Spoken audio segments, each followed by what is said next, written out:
Hello and welcome to our Syxsense webinar, The Zero Trust Mindset for Endpoints with Syxsense CEO Ashley Leonard and Security Mindsets LLC cybersecurity strategist, advisor, and educator, Charles Collegy. If you have any questions, please add them to the chat and we will answer those during the Q&A at the end. As a reminder, all participants are muted during this webinar. With that, I'll hand things over to our CEO, Ashley Leonard. Hello and welcome to today's discussion, Zero Trust. As just introduced, my name is Ashley Leonard. I'm the CEO and founder of Syxsense. For those of you that are not familiar with Syxsense, Syxsense is a unified security and endpoint management platform that centralizes the three key elements of endpoint security management. That's security and patch vulnerability management, remediation, and compliance, all controlled by a powerful drag and drop workflow automation system we call Syxsense Cortex. Syxsense is a single cloud-based platform that supports the management of Windows devices, Linux, Mac, and mobile devices, whether on-premise or in the cloud. Joining me today is Charles Collegy. Charles is the principal of Security Mindsets. He's a cybersecurity strategist, advisor, and educator with over 16 years at the NSA and 10 years at IDC before founding Security Mindsets. Charles has been involved in the security field for decades and is credited as being the person that defined the unified threat management marketplace. We've been working with Charles and Security Mindsets to commission a white paper on Zero Trust. And there's been a lot of discussion around Zero Trust now for many years. We thought it would be a good use of everyone's time to be able to spend a few minutes today talking about what Zero Trust really is, how you can get started with Zero Trust, and how Zero Trust can impact the endpoint. So with that, I'm going to hand things over to Charles. Well, thank you very much, Ashley, for that great introduction. And this has been a very interesting and useful endeavor as we delved into Zero Trust a little deeper and how the endpoint is. So we're going to be presenting that material to all of you. But first, I want to do some level setting. So what we really need to talk about, of course, is that, there's a constant adversarial situation going on in that the attackers, the agents of chaos, as they should be referred to, the APTs, the criminals, however you want to talk to them, they're constantly on the prowl. They want what you have. And they use all kinds of techniques and tactics to get to you. So MITRE has put out that great matrix of framework for attacks, where there's about 191 attack techniques going on right now and 385 sub-attack techniques. So you have to deal with a lot of things. It's not just the old days of just, getting in and trying to throw a piece of malware on you. They really have strategies and activities. And over half of those attack techniques are at the endpoint. So that's why we really wanted to focus on that. Over my years as an analyst, I always got this question, are we winning? And over the 20 years, 25 years that I've had that question, sometimes I can say, yeah, I think we're on the leading edge of the score, right? We're ahead. And then other times we're behind. Right now, I think we're kind of behind. And so we're trying to catch up again, trying to score those points to overtake our adversaries. So insanity it's been said that insanity is doing the same thing over and over again, expecting different results. Now, that has been attributed to Einstein. I did some research, ChatGPT told me that that's not true. All right. He told me it's not true. So I don't know. But the sentiment is correct in that you can't just keep doing the same thing over and over again. So that's why we need to start thinking about changing our security and the mindset of moving our security system. So as for many years, we can go to the next slide. For many years, we had a situation of perimeters, right, Ashley? I mean, it's just you put a wall up, and if you're on the other side of the wall, you're a bad guy or an unknown, and if you're inside, you're a good guy. Well, that wasn't working, and it hasn't worked for a long time. So the Jericho Forum in about 2003, so a bunch of CISOs, and they weren't even called CISOs then, of course. They were just security professionals, security-minded executives. They got together and started thinking about ways to deperimeterize, right? So let's not just deal on having situations where we're dealing with perimeters.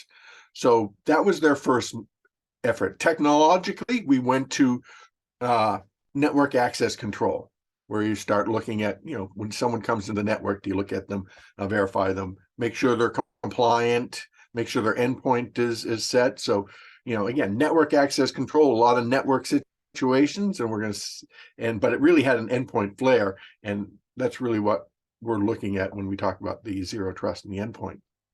So you've never heard of trust no one, trust someone, trust everyone, because that was mine. And I did not write a paper about it. I just talked about it in papers. But the sentiment was that around 2009, that period, analysts were really thinking about ways to do something different. And what happened was John Kindersvag came out with the paper No More Chewy Centers, introducing the zero trust security model. So he put that out in 2009. It was a paper, it was read, was understood. People said, it's pretty good, but it didn't catch on. It took time. So we had the target breach, where a huge breach occurred because of access through an HVAC system into their system. In 2014, Microsoft put out advocates says assume breach. Assume that you have bad guys inside your system, inside your network, behind your perimeter, that are valid users, at least in your system. Interestingly, coming out of the intelligence organizations, the intelligence organizations always assume that there are a few spies within the network, and that's why they have the controls they have of verify, least privilege, need to know. So what happens is web services and SaaS explodes in around 2017. So now that perimeter we kept talking about, the perimeter is gone. There is no perimeter because you have these people getting in all places. And the pandemic just made this worse because now people were working at home. They weren't going through the corporate firewall at all. So that's really changed things. And that's when, next slide, zero trust time has come. All right, zero trust really started to take hold. It took hold around 2017, but it was really just pilots. But after the pandemic, a lot of people started to look at this. So the initial call to change the art of the way people looked at security really became a security mindset, a security strategy that would bring in all of the disciplines, endpoint, network, identity, data protection, and bringing them all together. About, depending on the survey you look at, 60 to 80% of organizations have some type of zero trust project going on right now. So it is it is active. And as John Kindersvag has mentioned, zero trust is the world's cybersecurity strategy. So let's look at zero trust, just a quick look at it. So it's very easy. So just like trust no one, trust everyone, trust someone, this only has three pieces: assume breach, never trust, always verify. So you have to assume the attackers are within your network. You have to verify the endpoints and the devices each time they're going through. So even though they've gone through the perimeter, they exist there, you have to do continuous verification of their credentials each time they want to access new resources, each time they want to increase their privileges. and you need this constant vigilance to make sure that you're watching what's going on and validating the users at these times. Hey, All Charles, right, can so I ask you a question here? It's related to this, I sure. guess. So zero trust has been talked about for quite some time, but you hear terms like zero trust network access. You hear just ZTA, zero trust access. For kind of the everyday person who's kind of looking at zero trust, what's the difference between that, and what are some of the things you should be thinking about? So I think the big thing when we think about zero trust is, first is, it is not a product. It is not something I can buy off the shelf. And that's why we named our presentation, or the whole issue, Zero Trust Mindset. It is a security mindset, a strategy that you're assuming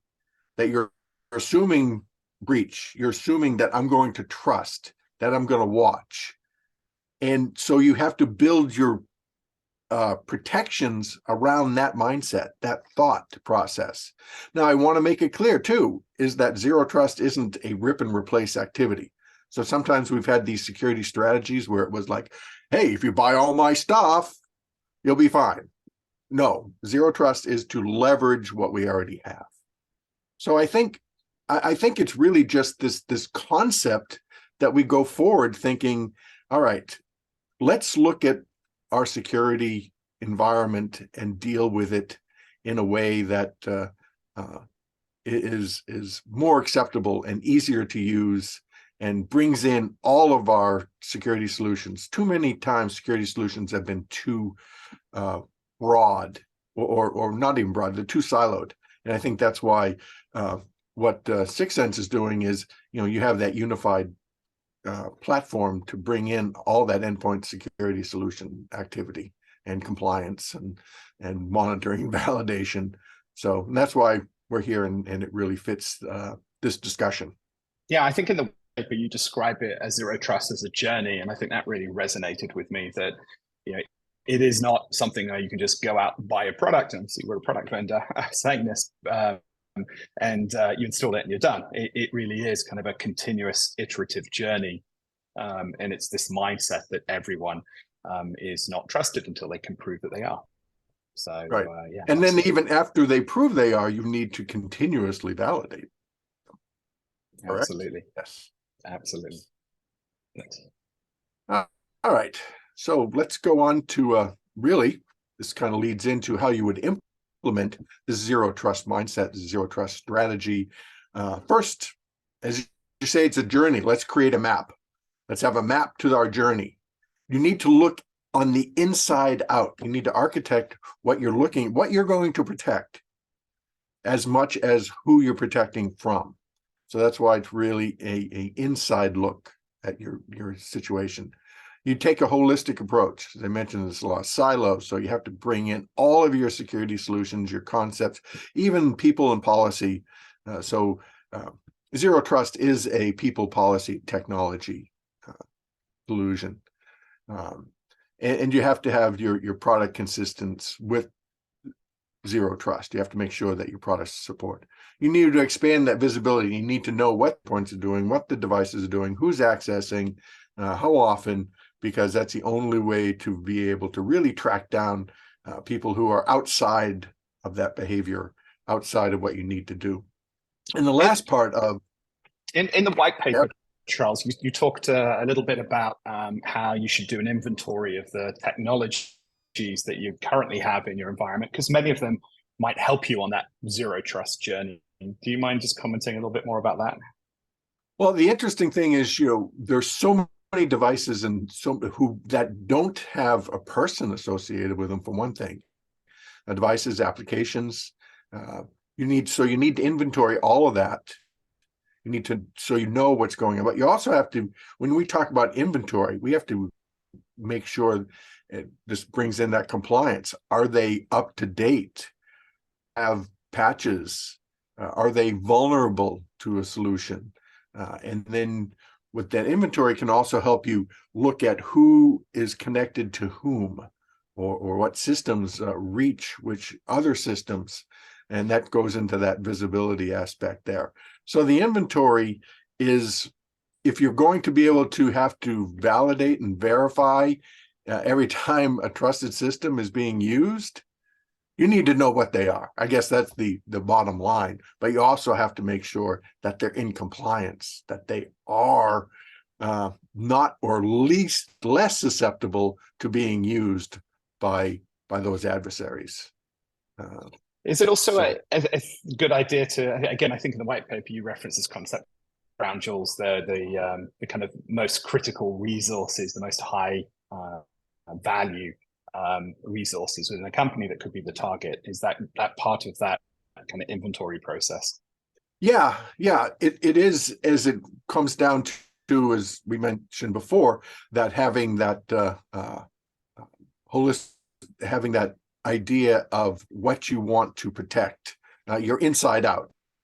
So you're inside. What are these pieces that need to be protected, that need to have a little more, maybe you have two-factor verification or even three-factor verification for these specific items, or you're going to add encryption or, limit access a lot more. So yes, you have to be able to control or have a better understanding of what your assets are, your data assets, in addition to your devices and your individuals, to know what to protect.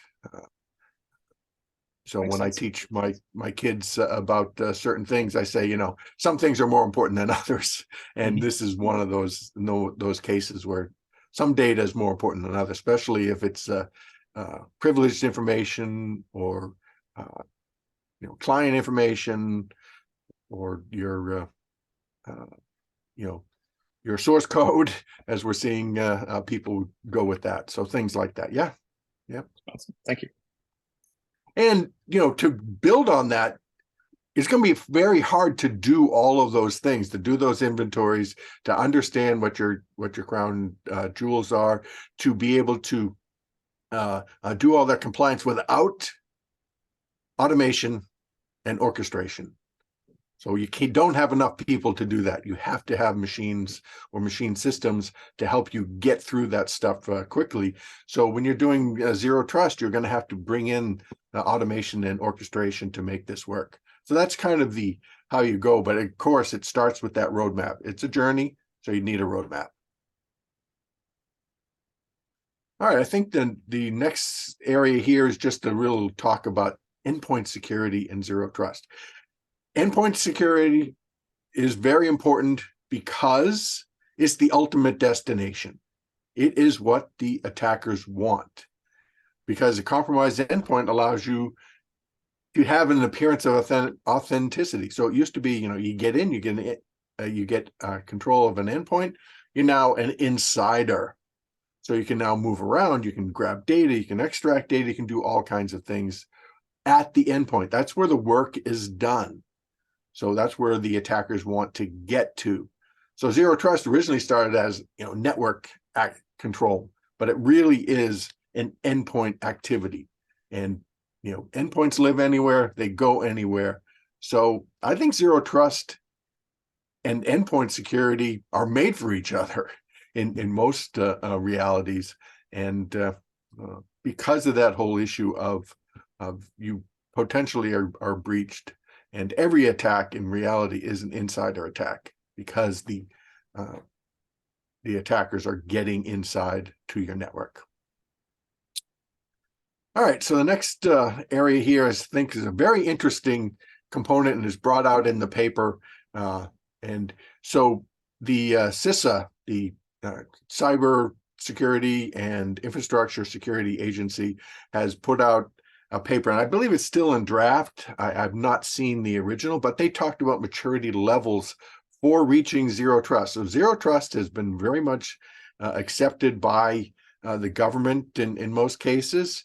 So Executive Order 14028, improving the nation's cybersecurity, commits the federal government to a zero trust approach in cybersecurity. The newly released National Cybersecurity Strategy, again, doubles down on zero trust. So zero trust is very important. So the maturity levels here, that start at traditional, which is simple device inventory, visibility is just device compliance, very manual.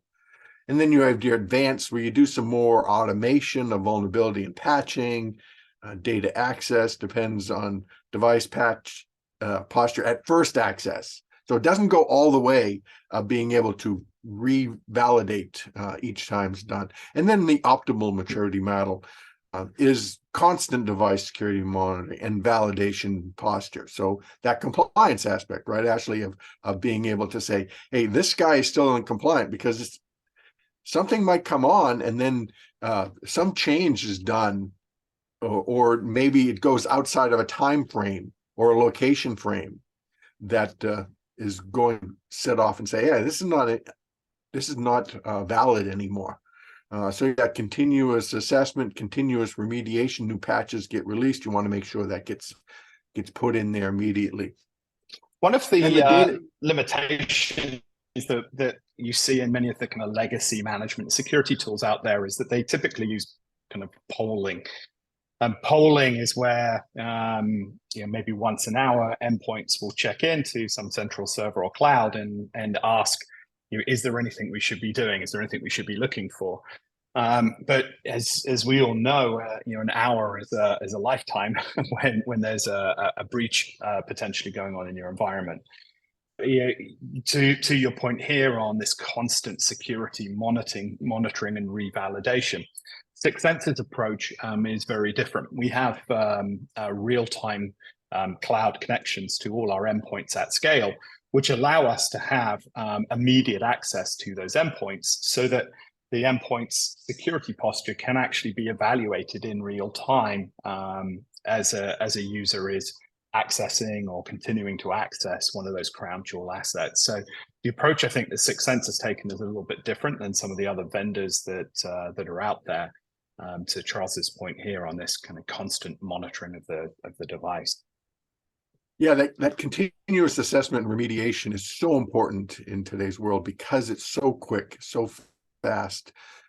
Like you mentioned, if you're just doing polling and it's an hour or longer, your asset could be compromised and have already exfiltrated some data or done some more lateral movement, because once they start getting in to take control, it's very hard to pull out all of those things. So you really want to prevent that beachhead, prevent that initial infection from spreading, and that's what this continuous assessment and remediation really kind of gives you. And then you talk about the data access with real-time risk analytics. You can't get real-time with polling. You can only get it with that. So the optimal maturity level is really what you're striving for. And that goes back to the last slide where we talked about orchestration and automation is so critical to this maturity aspect. Yeah, absolutely. All right. Now let's move on. So the takeaways from this, and now we probably move some questions, and Ashley and I will talk some more on this. But the first thing is I want to make it clear that Zero Trust framework doesn't change the game. It clarifies the rules to help us improve our security. Right? So the game is the same, protection, but we need to do it differently. We need to have a different game plan, different strategy. Network is the attack avenue. Endpoints are the destination. So you can't always stop all those attack avenues. So you really want to stop them if they get to the destination. That's what Zero Trust is that if a device is compromised, you can find that and root it out. The endpoints provide the verification information, but more importantly, for Zero Trust is they are the policy enforcement points. And I think what Ashley was talking about with that continuous monitoring is they become that continuous policy enforcement point, right, Ashley? Of being able to keep this going at all times and not just, well, we did it a while back. We think we're okay. So ensuring endpoints are continuously trusted will allow Zero Trust to be a true end-to-end security solution, which is exactly what the founders of Jericho was really looking for initially, was this end-to-end security solution that we're going to move forward to. So that's kind of my take on Zero Trust, how it fits in here. The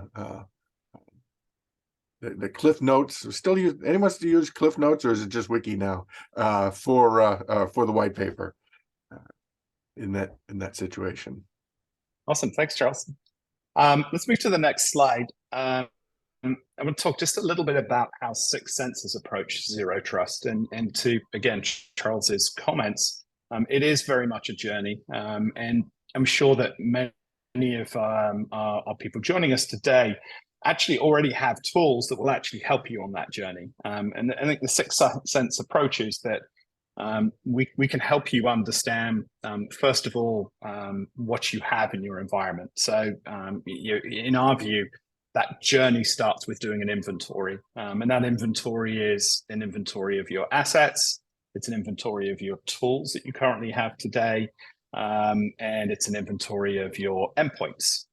So you're kind of looking for any of the different entry points to your network that you may have, and you're looking for what your crown jewels are. As we were talking a little bit earlier, kind of typically you want to start with the highest priority, the highest value assets, and look at how you can actually protect those first with your Zero Trust mindset. Once you've done that, you then want to think a little bit about how the security posture of your devices can impact the access to those assets. So that's kind of our next approach is within Syxsense, is that you can actually, in real time, as we were discussing earlier, be able to evaluate, in the case of an endpoint, for example, is that endpoint fully patched? Does that endpoint have any critical security configuration vulnerabilities? And let me just highlight, that's different to a patch vulnerability. Your patch vulnerability is that vendor has identified a security issue and they've put out a patch to remediate that security vulnerability or that patch vulnerability. Whereas a security configuration vulnerability may be that you have ports open that shouldn't be, or maybe you have unsecured passwords. So you can kind of define both of these, both the patch vulnerability status and the security vulnerability status of your endpoints with the posture management that we're talking about. And then it's not just the device, it's also the user themselves. So maybe the user is sitting in a Starbucks on a public Wi-Fi, or maybe they're sitting in Russia at the moment. And that's obviously would be for your organization potentially a huge red flag. So you can define not only what the device posture should look like, but what the user's posture also should look like. And then by combining these together with the assets with Syxsense, you can actually then create the Zero Trust rule set around this to say, okay, my crown jewels cannot be accessed unless the device has no critical software patches, no critical security vulnerabilities detected, and the user is currently located in the United States on a secure Wi-Fi somewhere in California. And what's really cool is that you can actually define different rule sets based on the resource that you're trying to access. So if you're trying to access one of those crown jewel type resources, you may have a much higher level of security requirements. Whereas if you're trying to access a much lower level, if you're trying to just access the sales PDF folder, for example, well, that one, maybe you would be allowed to have some critical software vulnerabilities as long as they've not been patched. The patch has not been out for more than 30 days. So you can define what trust actually looks like for your organization with Syxsense and then apply those rules. And what's, again, even more powerful is that those Zero Trust rules can actually be different based on the asset that you're trying to access. That's kind of how Syxsense has gone about implementing Zero Trust. We call it the Syxsense Zero Trust Evaluation Engine, and that's part of Syxsense Enterprise, if you are going to be looking at that. So we're going to take a few minutes to chat with Charles just a little bit about some of what he's shared in the event today, and also in the white paper. And please, if you've not had a chance to look at that, take a look at it. It's on our website. So Ashley, I do want to bring out, you got my peak, make sure I use the right words. The granularity that you offer for the Zero Trust really helps to ensure that you have that compliance, you have that assurance that these devices, these endpoints are able to access the information they require, and only the information they require in the proper manner. So granularity is very important in that solution set. Do you have a specific number, like how long is that list of yours? Oh, it's thousands and thousands of different security vulnerabilities and patch vulnerabilities. It's like well over, I don't know the latest number, well over 10,000.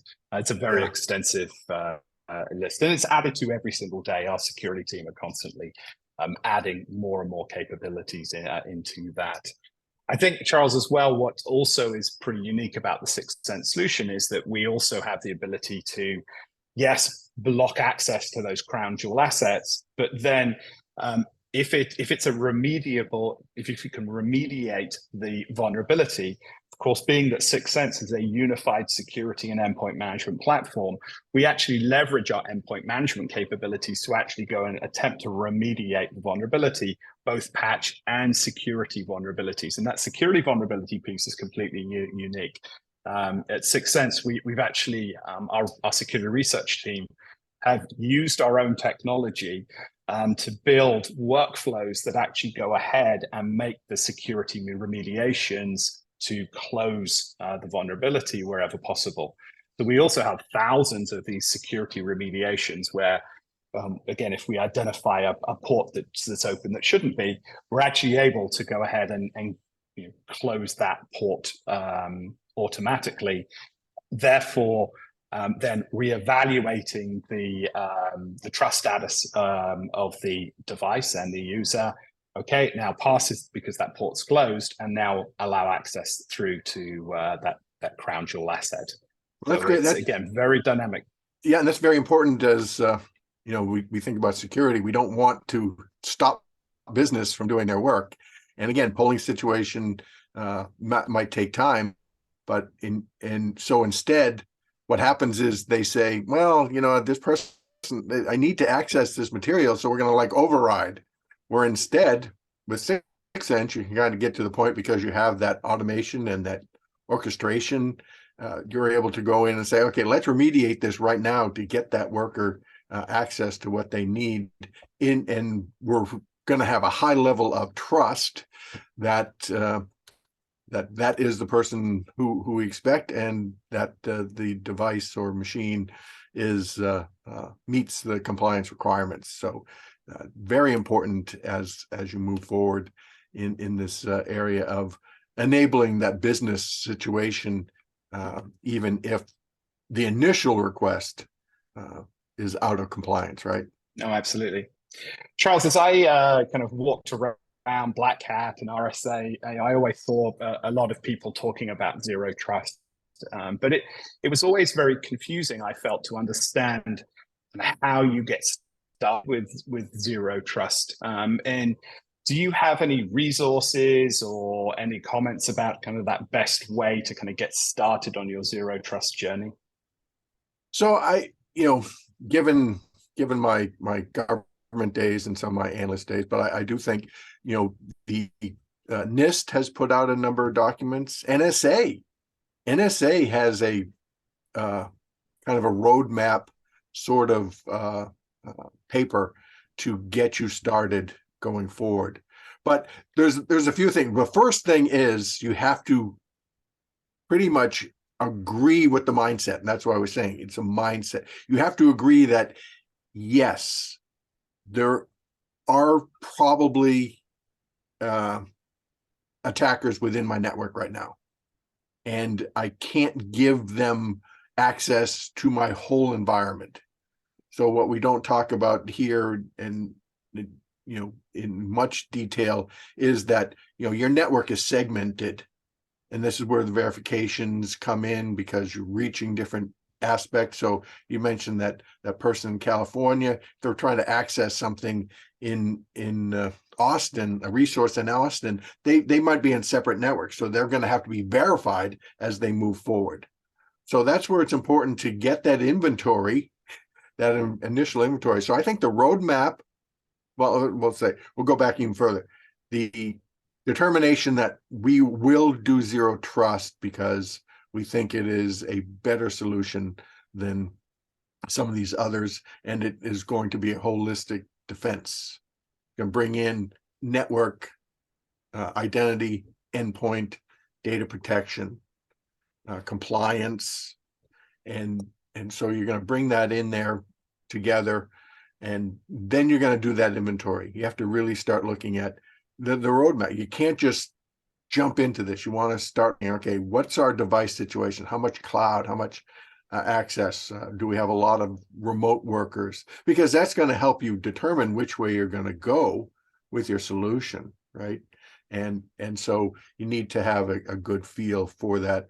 And then that inventory, to have a system that can automatically do an inventory and give you a good understanding of what your devices are, what your applications are, what your initial vulnerability. So I expect you have a way for a CISO to kind of have a snapshot and say, okay, yeah, we're behind in certain areas, right? And so that they can know where to go. And then you bring up again an interesting point there, I think, Charles, with certainly there's a lot of different compliance standards out there and different frameworks for security, and Syxsense can help its customers along that journey. So we have the ability within our product to prove compliance for a number of the different standards that are out there in the product. But I think it's pretty unique in our technology and approach is that we actually track how assets change over time as well. Again, most technologies out there today have some form of inventory capability that give you a snapshot of a device or endpoint at a particular time. But what you can't do with them, and which you can with Syxsense, is to say, well, show me how that endpoint looked a week ago, show me how it looks today, and tell me what's changed on that endpoint. Because you may see things, especially if you work with that assumption that there's someone already inside your network, you may see unusual changes occurring on the endpoints over time, and that data can be used to help identify a potential attacker that's operating within your network. And we have a good example of a customer that had a breach in their environment. And we were actually able to identify that they were encrypting endpoints and then use that data to correlate where they were and shut them down. So, it's a kind of a real example of how that technology can be used. So you can go back and find those indicators of compromise that show up when they get known, when an attack is identified. So that's very important in that. So that gets back to that visibility area and having that good understanding of what your assets are and your activities are.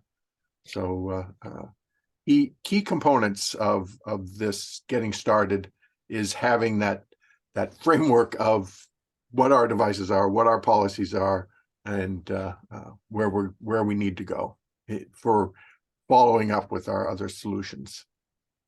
How do you think? So at Syxsense, we've been proponents of the unification of security and endpoint management, and we believe very strongly that by tying security technology and endpoint management technology together, not only can you report on security issues, but you can actually do something about them if you have the management technology linked to it. Do you have any kind of comments about that, Charles, and about how that might implement or how that might impact a zero trust project? Well, as the guy who said, unified threat management, which was devices doing multiple functions with a single dashboard, I've always been an advocate of that capability because it gives you that visibility. So as we talked about with zero trust, one of the real keys of zero trust is visibility into your environment, into your systems. So if you have that unified endpoint solution that's going looking across it in many different ways, as you mentioned, that it is what is important is visibility into the whole structure of what's going on. And that's really what I think is as we go forward to bringing in these solutions. And so a unified solution is definitely what I'm looking for. And do you have tie-ins to some identity and aspects in the solution, I believe, right? Yeah, absolutely. Yes. And it's, again, it comes to the point of being able to verify who the end user is as well, right? It's not just about the device. It's also about the person that's actually using that device, and where they are, what time of day it is, what time zone they're in, what IP addresses and networks they're on, etc. So there's a lot about the validation of the identity of the end user that's part of that process of building trust. Because again, with zero trust, you're not trusted until you prove that you are. Correct. So and so integration, I think, is again a key aspect, I think, of any solution here, is this ability to integrate with other vendors. Because again, to what we talked about earlier, when you start your process, I think many of the tools that you have today can actually help you on your journey with zero trust. It's not a matter of throwing everything out and starting again with some new tool. It's a matter of kind of looking at what you have today, and can those tools help you on your journey? We certainly know that Syxsense can to that journey and accelerate it significantly, just because of the approach that we've taken with our real-time engine, and that integration and unification of security and endpoint management. Right.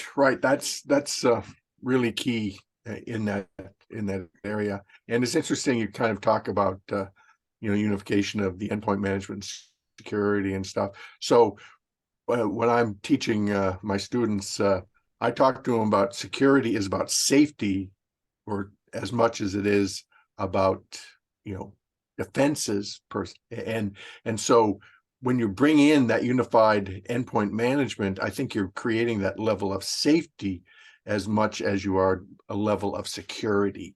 And so that's part of this solution of why you need to bring in aspects outside of just that security component.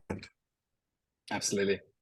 Well, I believe we've had a few questions coming in from the audience, so I'm going to hand things over to our host to address some of those questions. Yes, so we Sounds did good. come in right before this started. They asked, is there a framework or model that people can turn to for guidance on implementing a comprehensive zero trust strategy? So as I mentioned, the CISA has published at least a draft of a maturity model that gives you a good understanding of the different components. So there's devices you need to look at, endpoints, I think data. So they give a framework there. And I mentioned NSA, and these are mentioned in the paper. So they are referenced in the paper, the white paper, in that the frameworks of how to go about these things. So I want to say the NIST paper is like 100 and something pages long, and the NSA one is very long. They're very detailed, but they do give you that kind of more a detailed step-by-step process.